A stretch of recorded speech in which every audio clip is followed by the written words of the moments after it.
Breaking news. As I watched TV, I was stunned by the switched screen. No way. There is a hostage situation. The scene being broadcasted from above was my husband's workplace. I hastily called my husband. Alec, are you okay? Are you safe? Huh? What's going on? I'm at work right now. What? What about the hostage situation? My name is Beth. I work as a research staff at a certain scientific company. It has been 6 months since I got married to Alec. I met Alec at a mixer organized by my boss. Due to my upbringing by education-focused parents since childhood, studying became my everything. As a result, I was completely immersed in research until I graduated from graduate school. Identifying problems, approaching them in various ways, and seeking answers based on records and results were incredibly enjoyable for me. That alone made my day fulfilling. During my 6 years in university, almost every day was spent in that state, which resulted in good grades. However, fashion and romantic affairs were far from my reach. Expand your horizons and delve into things beyond research, my boss Gianna would tell me. And so, she organized the mixer for me. To be honest, I wasn't enthusiastic about it at first. Just because I had a negative experience participating in a student mixer once during my student days. At that time, I was indirectly called a geek or a nerd just because I was a science major. In reality, I didn't know what to talk about, and I lacked any kind of charm compared to other girls. Looking back now, I could have handled the situation better, but I was still hurt by it. So, I wasn't particularly eager to attend the mixer that Gina invited me to. But I didn't have the courage to refuse the invitation from Gianna, whom I admired. She excelled at work and had the trust of her subordinates. Moreover, she had rich experience in relationships and seemed perfect to me, both as a researcher and as a woman. And that's how I ended up participating in the mixer. The men I interacted with at the mixer were individuals from a promising venture company, and Alec was one of them.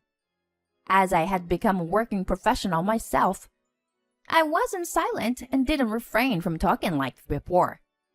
After participating in the conversation for a while, Alec approached me personally. At that moment, I braced myself, fearing that I might get hurt again, but it turned out to be needless worry. Alec listened attentively to what I had to say. He praised me for my ability to immerse myself in one thing for a long time, calling it an unremarkable talent. It was the first time someone had said such things to me, and I quickly found myself drawn to Alec. And so, we went on several dates, started dating, and eventually got married. For a while, we enjoyed happy days. But around 6 months into our marriage, Alec's attitude started becoming cold.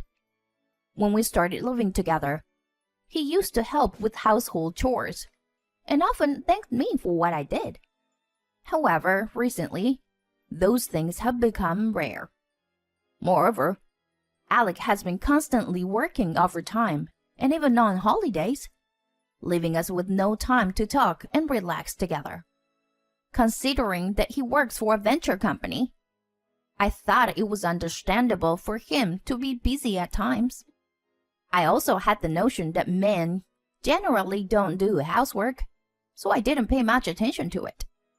However, lately, he has been coming home with the smell of alcohol and women's perfume, and it's starting to worry me a little.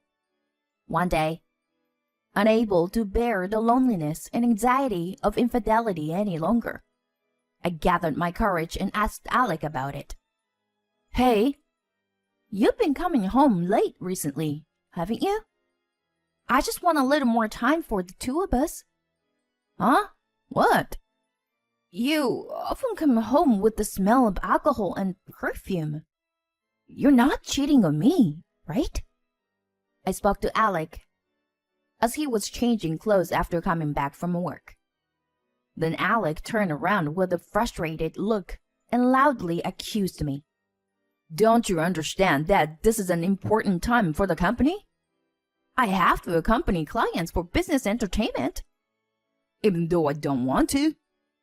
I have to drink even when I don't want to. And yet, you. How dare you suspect me of cheating when I'm working hard? It seems like you've lost your compassion for others.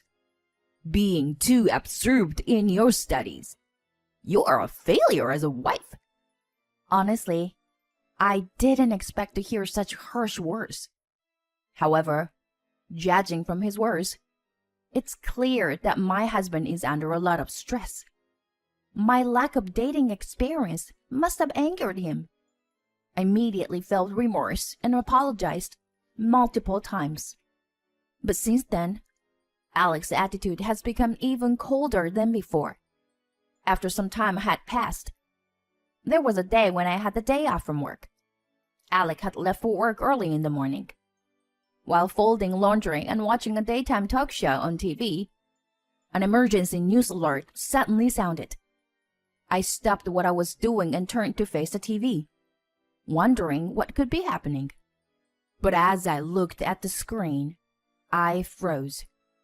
The news reported that an intruder had entered Alec's company and was holding people hostage. I couldn't believe that such an incident was happening at my husband's workplace.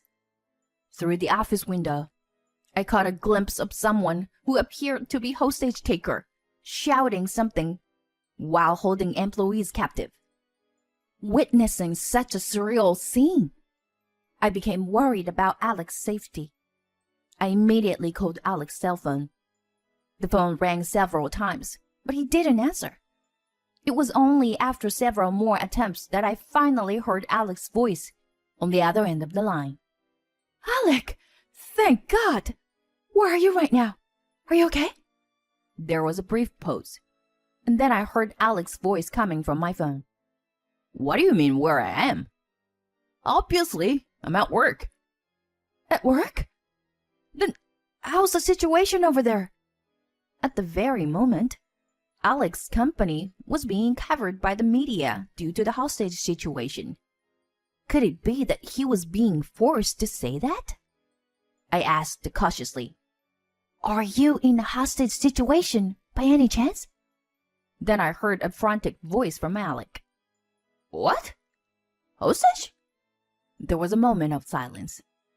However, that silence was broken in an instant, and Alec quickly corrected himself. No. By work, I mean the client's company. I'm there right now. Huh? So you're not at your company? No. I'm not involved in the hostage situation. I just found out about it from the news. Yeah, sorry for making you worry. Don't worry about me. Things might get busy from now on, so I'll hang up for now. After saying those words, Alec hung up the phone. I felt a slight sense of unease. Could it be possible that he knows less about the situation than I do, even though he's at the client's company? If he's in a meeting, it would be difficult for him to answer my call. When Alec returns home, he might scold me again, but I decided to ask him about this unease. For now, I decided to watch the progress of the incident on TV. In the evening, the hostage situation was successfully resolved. Miraculously, no one was injured. Just around that time, Alec returned home. I immediately tried to ask him about the incident and the sense of unease, but Alec suddenly hugged me. Thank you for worrying about me today, Beth. If you hadn't called, I might have been really anxious. I'm really glad I married you, Beth. Surprised, I looked at him, and he continued. And I'm sorry about the other day. It was terrible of me to take it out on you. Alec? I said awful things. But, Beth, you're really important to me. After saying that, he let go and headed to the kitchen, serving the dish I had cooked onto the table. Beth, take it easy today. As a token of my appreciation, I'll handle the chores today. It had been so long since Alec had spoken kindly to me.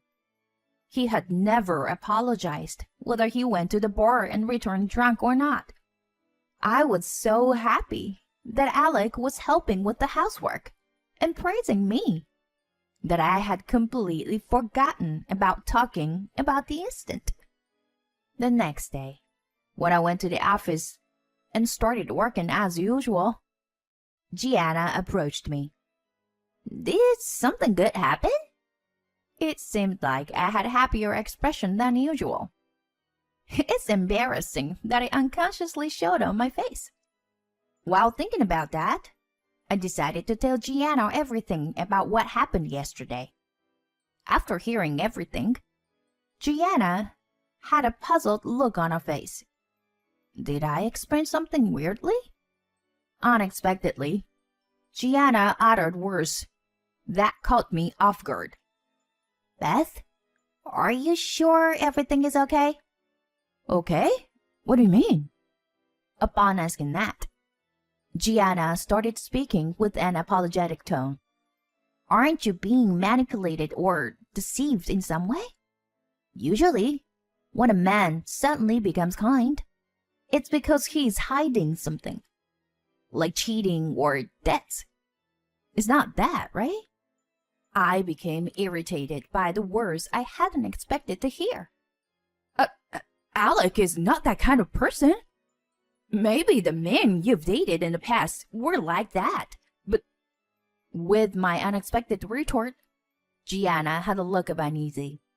That expression irritated me even more, and I ended up snapping at Gianna. Meeting Alec was thanks to you, but Gianna, you're an outsider. So please don't meddle in our business too much. Oh, sorry. I apologize. After hearing my words, Gianna had a slightly sad expression and left the scene. Since that day, Gianna frequently took days off from work. Maybe it's because of me, I thought. Several days have passed since that day, and I am aware that I said something excessive. I occasionally see Gianna at the office, and I want to apologize, but I don't know how to approach her, so we can only have professional conversations. While thinking that I needed to do something about this situation, I was called by Gianna, who said she had something to give me. Since that incident, Alec and I had returned to our usual distant relationship. The embrace and happiness from that day felt like a lie. Suddenly, we received a call from my parents-in-law, asking us to come to their house because they wanted to talk. Alec and I headed to my in-laws' house in a car. Even in a car, we hardly had any conversation. We were led to the living room at my in-laws' house. Then, we were informed by my father-in-law that he had been diagnosed with a progressive illness and that he would gradually require caregiving. My mother-in-law is also getting older, and it would be difficult for her to take care of my father-in-law alone. They wanted Alec to help as much as possible. Upon hearing that, Alec opened his mouth with a look of annoyance. Caregiving, huh?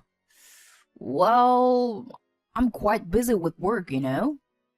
Why don't you just leave it all to Beth? Huh? I mean, it doesn't seem like she has much important work to do anyway. If needed, she could even stay here, and I wouldn't be bothered by it. To say such things in front of one's own parents, I couldn't believe it.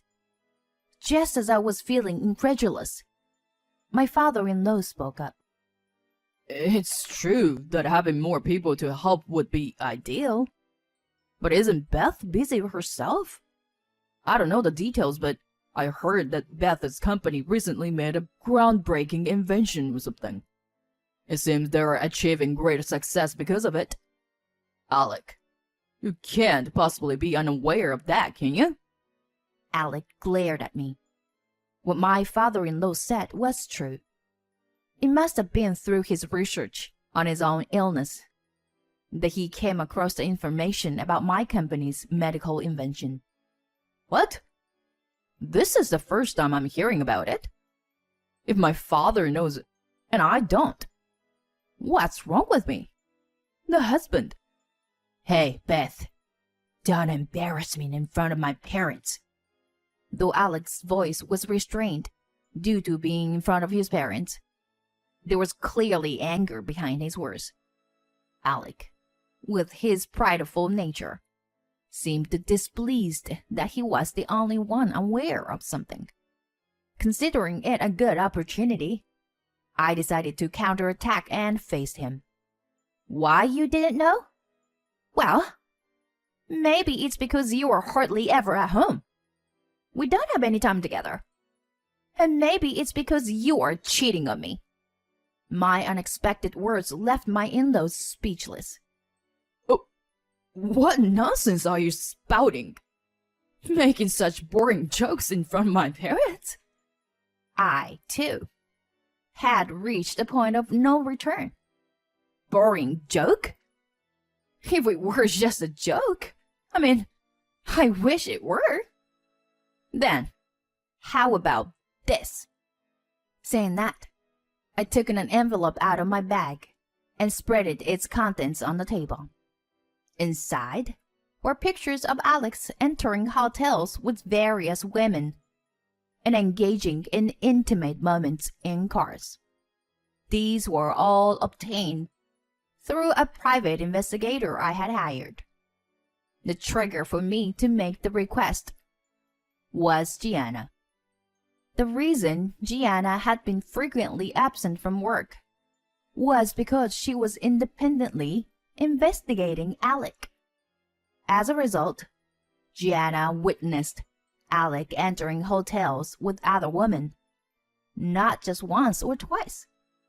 At that moment, Gianna captured the scene on her phone and showed it to me. From Gianna's perspective, Alex's behavior seemed suspicious. She expressed that she didn't want to see me being deceived by such a man. Now that I had been shown undeniable evidence, I couldn't escape from reality anymore. Thanks to Gianna, I also decided to thoroughly investigate Alex's infidelity by hiring a private investigator. The results revealed that he had been cheating on me with multiple women. I even found out that he had been bad-mouthing me to his mistresses. By the way, how did I come to know about this? It was because one of his mistresses sold Alec in exchange for reducing the amount of compensation she would receive. It seems that she wasn't really serious about Alec. My in-laws sitting in front of me were in shock and started breaking down in tears. I told Alec about divorce and alimony. Wait! It's not like that. Alec began pleading for forgiveness. I wasn't serious. She was the one who approached me. Besides, I had been drinking, so I wasn't in a sound state of mind. You're the only one I truly love, you know. Beth, you're smarter than me, so you should know I mean this, right? Who is he trying to convince with those shabby words? This man completely underestimates women. But it's about time for him to face the consequences. I'm not your maid or your servant. It's all over now. With those words, I left Alec behind and left my in-laws' house. After sending a certified letter to his company, Alec was fired. The women he had been cheating with were all hostesses who were mainly interested in receiving lavish gifts from him. They quickly disappeared from Alex's life after paying me the compensation without any resistance. Alec, who lost his job, seemed to have returned his parents' house. He started working at a local factory during the day and took care of his father as a condition for his parents to partially cover the compensation. Living with his parents must be unbearable for Alec, who had been working solely for money, alcohol, and women. I apologized and expressed my gratitude to Gianna once again. I also took the opportunity to ask her why she had gone to such length for me. And she said, "Whenever I see you, Beth, it reminds me of my past self." Huh? Beth, you may think I'm experienced, but I wasn't always like that. I've fallen for bad men too, you know. In my case, it wasn't infidelity, but being burdened with debt. That's why I felt like I had to help you somehow. I see. I didn't know that. I'm truly sorry, Gianna. Apologies are unnecessary. It's ultimately just self-satisfaction for both of us. I began to respect Gianna even more for who she was. Since then, I started learning from Gianna about makeup, fashion, and more. I expanded my horizons beyond just my research. I must say, I have transformed and become more beautiful than before. When I go out with Gianna to bars or clubs, I'm not surprised when guys approach me. I see this as a great opportunity to develop my ability to judge men. Whether it's research or love, sometimes widening our perspective can lead to unexpected positive outcomes. Perhaps life itself is one grand study. From now on, I will continue my research diligently and stay true to myself.